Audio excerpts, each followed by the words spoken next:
So, my mom is in love with the movie Lion King. So, I know everybody has seen the first part, but in the second part, Simba and Nyla had a baby, and they named her Princess Kiara. So that's why my mom named me Kiara. This is Let's Talk Buffalo, a show all about you. When we hear a name, we might not think of its meaning. Names shape our world, and that's what today's episode is all about. I'm Alessia, and I ask people what their names mean to them. So you said you like the name T-Sizzle. Why is that? It's only a name a few people call me, but I guess now a lot more people are going to start calling me that now that they know. There used to be an NFL, like I'm a big football guy, and there used to be an NFL player, a linebacker for the Baltimore Ravens named Terrell Suggs, and his nickname was T-Sizzle. So I guess, being a big football fan, it kind of stuck, even though I'm not a Ravens fan, but it just kind of stuck, since my name starts with a T, and, me and my stepbrother kind of share that love for the NFL. So Terrell Suggs, T-Sizzle, and it just kind of stuck with me, and that's what him and his homies call me, and I'm fine with it. I mean, it's cooler than Tanner, so T-Sizzle. Buffalo. What an odd name for a city in western New York. Kansas? Sure. Oklahoma? Definitely. That's the land that buffalo roamed. New York? The only buffalo here are the herd of 23 or so statues that currently dot our landscape. And they never roam. Yet the second largest city in the Empire State is named in honor of Buffalo. Did Buffalo ever roam this far east? And is Buffalo really named in their honor? Let's go back in time, before New York or any state existed. While the British were settling most of the eastern seaboard in the early 1600s, the French arrived on the shores of Lake Erie. Amazingly, some of those early French explorers actually reported seeing buffalo along the south side of the lake. However, by the time French fur traders established a trading post in 1758, there was no record of buffalo in the area. We do know one interesting fact about the French along Lake Erie. They were fascinated by one of the creeks that flowed into the eastern end of Lake Erie. They named it Beau Fleuve, which means beautiful creek. When the British conquered the French post in 1759, they rechristened the creek in English mispronunciation of those words. Beau Fleuve became Buffalo, and the creek thereafter became Buffalo Creek. Perhaps a bit of an imaginative stretch. But now, let's inquire of a Native American legend that had passed along through generations of storytelling. Before any Europeans arrived on the scene, the Erie, Wenro, and Kakwa people had settled around the eastern end of Lake Erie. The Senecas also had a few settlements in the region. A large, square-framed old Seneca man lived along a creek the French eventually named Beau Fleuve. He was widely respected as a fisherman. Because of his looks, the people called him Di Gallago, which means buffalo. So the creek he fished became Buffalo's Creek. That's an interesting story, to be sure, but can oral tradition be relied on? Let's return to the early French report of buffalo along the shores of Lake Erie. Some French believed they had witnessed these majestic creatures drinking along a creek. They declared buffalo, which meant oxen or cattle, in the water. So where were the cows or buffalo drinking? Could there have been confusion? It doesn't really matter, does it? It is much easier to get the English word buffalo out of Beaufalo than the French for beautiful river. Perhaps the most humorous origin theory is what some called the horse meat theory. The story goes how an early group of French explorers needed to restock their meat supply. They hired a group of native men to hunt. A while later, the men returned bragging that they killed a buffalo. In reality, they provided horse meat to the clueless French, and another term for getting hoodwinked or bamboozled was born. They got buffaloed. That less than flattering story has little to no credibility. Here's what we do know about the name of this great city. The British kicked the French out of western New York in 1759 during the French and Indian War. The colonies kicked out the British during the Revolutionary War some 20 years later. The Holland Land Company, a Dutch banking consortium, purchased millions of acres in western New York from the new United States in 1794. They hired Joseph Ellicott, think Ellicottville, to lay out a town along Buffalo Creek. He named it New Amsterdam. The Dutch, of course, liked that name, but the locals didn't. They insisted on and persisted in calling it Buffalo Creek. As we know, they won. Eventually, Creek was dropped. And presto, Buffalo! As far as the deeper origins of the name Buffalo, well, no one really knows the story for sure. It's lost in the mist of history. The Buffalo History Museum gives the story of a Seneca man nicknamed Buffalo high probability marks. It gives the same high marks to the mistranslation of the basswood theory. Now that idea is a mystery all in itself. Let's just say that Old Man Buffalo, living by the creek, might not be just another fish story. My name is Nicholas. And how do you spell that? Nicolis. Do you have a nickname that you go by?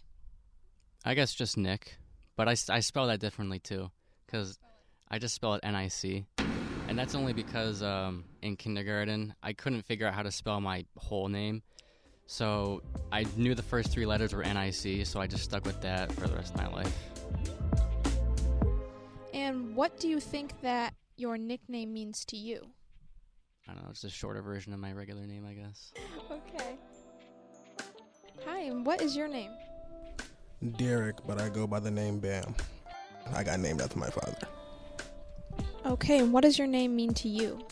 Nothing. Now, if you had to change your name, what would it be and why? You already stated that you did change your name to Bam, so what is the reason for that? As a child, my mom nicknamed me Bam because I was a very strong kid, and I used to lift couches for her at the age of maybe 2 or 3 when she needed to get the remote. And it originates from the show Flintstones, from the little strong kid Bam Bam. And as I grew up, started playing a lot of sports, my coaches started calling me that, and probably by the age of 13, I told everyone to limit it to 1 Bam, because 2 Bam sounds really childish. So would you like to legally change your name from Derek to Bam?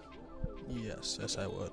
Well, congratulations on your name change, and I hope that you live up to that name and all the good things that come with it. All right. Here with me, I have AJ and KJ, and they're going to both be doing the interview together since their names are close, but they have very different meanings. So since you two are friends, I'm going to throw you with a curveball here. Would you change each other's names? Would you change AJ's name, and would AJ change your name, KJ? And why? I don't know. I can't think of anything like, because I always think of like how people look, right? I think he looks like an AJ, so I don't think I would change it. No, I think AJ is perfect for him. How about you? I'm gonna say I definitely legally change KJ's name to Can Jam, so he has to only go by that name forever for the rest of his life. That'd be good. That'd be pretty good. Would you change your name, and why, if you would? No, I used to be weird about the name Carl, but I mean everybody knows me as KJ, so. So would you legally change your name to KJ? No. Next, we will hear from Brittany Whalen and what she discovered in the community of Lockport, New York, and how it got its name. The story of Lockport, the Flight of 5. Lockport spans approximately 44 square miles and holds a rich history inside its small borders. Before the land of modern-day Lockport was settled by Quakers in the early 1800s, it is unknown if there were any Native American villages during this time. However, there have been artifacts found dating back to 8000 BC. In 1816, the New York State Legislature passed an act that marked Lockport as the area where the Erie Canal would be built. The Erie Canal was built in this marked area so there would be an easier and faster trade route from Albany to Buffalo. By digging a canal through this marked area, an issue would arise. How could they help create passage through a 60-foot drop called the Niagara Escarpment? Nathan Roberts proposed a plan in 1823 that would solve this issue. By creating a system of locks, the boats traveling to Buffalo could be passed by a system of 5 locks. They are essentially an elevator for a boat. The canal was predominantly built by immigrants, specifically Irish immigrants. With the influx of immigrants drawn to the area for work, there was also an influx of ideas and ways of living. There was growing popularity for things such as women's suffrage and abolition. In 1823, a group of Irish canal workers helped protect a black barber from 2 slave hunters. The growing population brought diversity and a sense of community to the area. People were drawn to the area for a cheaper and faster trade route to sell their goods. This brought an abundance of wealth to what would be called Lockport. In 1865, Lockport would become the first city in Niagara County named after what is already known for, the Flight of 5 lock system. In 1925, the Lockport Palace Theater opened to entertain the residents, and opens with an incredibly strong message, built not for aristocracy, but for the people. The Erie Canal eventually stopped being accessed for trade around 1959 when the St. Lawrence Seaway was built. In 2022, the Erie Canal is now a tourist attraction. There are canal cruises offered in the summer to people who are attracted and mystified by the history of the locks. There are even tours of the Lockport Caves and the depths of the underground running alongside the canal.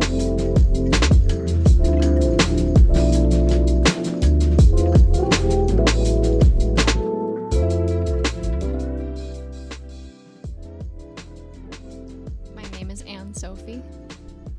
And what is the meaning of your name? So, it's a hyphenated name. My mother named me after Anne-Sophie Mutter, the famous German violinist. She went to see a concert of hers in Washington, D.C., and decided that she wanted to name me that. So I've done some research about, kind of the origin of the name. I think it's both grace and wisdom, which I really like. I like the idea of grace and wisdom, and in fact I had a professor that would say Sophia and philosophy, love of wisdom, so I always thought that was really cool. My middle name is Joao, which is French for joy, so I always feel like I have a lot of grace, wisdom, and joy in my life. I really do like my name. I think it is unique, even though it's 2 basic names put together. I wouldn't change it. I'm very happy with it.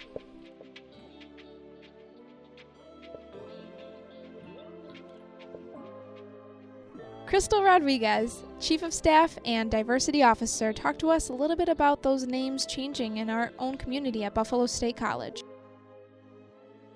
Thank you. So you are Crystal Rodriguez, the Chief Diversity Officer at Buffalo State College, is that correct? I am.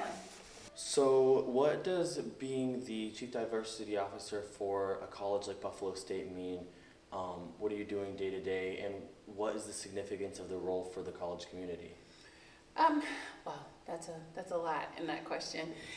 In my role, there's a lot. So, looking at the diversity, and if you look at historically, for instance, in this realm, things might have started and were called affirmative action years ago, right?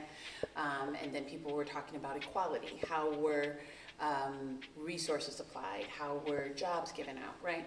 Over time, the term Chief Diversity Officer just stuck, but in addition to diversity, it's also about equity and inclusion, right? How much of an environment are we creating where everybody feels welcome? I think that it's important, and the Chief Diversity Officer's job is trying to keep a gauge on how included people feel on our campus and how equitable things are.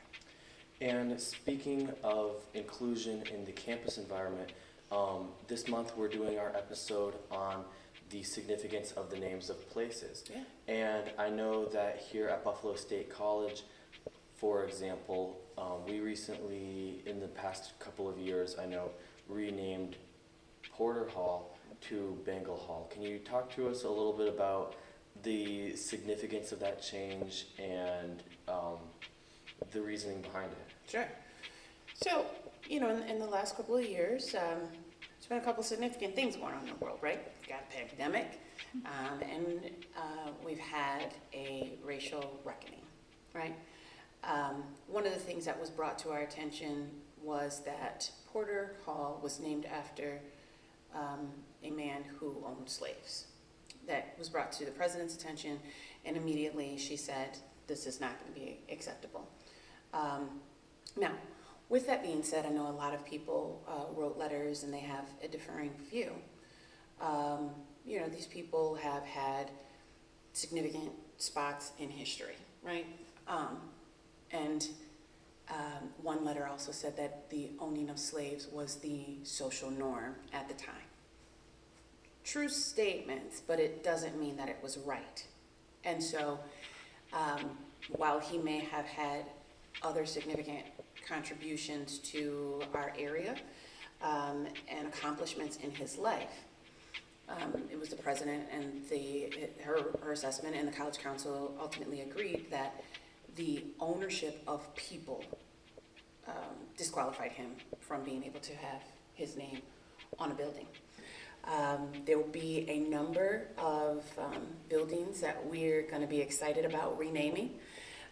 Usually people associate the renaming of buildings with donors, but one of the things that President Conway Turner is looking at is what historical figures could we actually name buildings after that lend something to our campus, our community at large. And I'm looking forward to the campus community giving input, brainstorming these things, and really getting the name of the building up there. And I'm excited to see what that brings.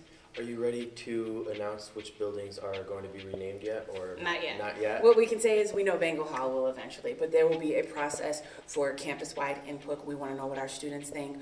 We want to look through. We have an archivist, Dan DeLandro. He's wonderful, and he's looking through the many people who've made contributions to our campus.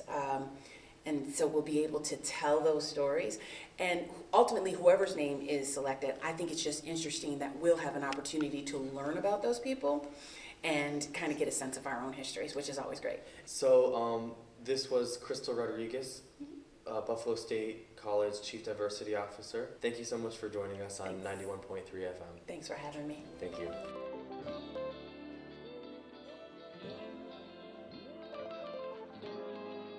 I'm Alessia Gervasi, and this episode was created by myself along with Joseph Scordo, Joanna Lehman, Brittany Whalen, and Devon Roetzer. Thank you so much for listening, and we would also like to give a huge thank you to our faculty advisor, Professor Dorothea Braemer. Catch us next time on 91.3. Let's Talk Buffalo.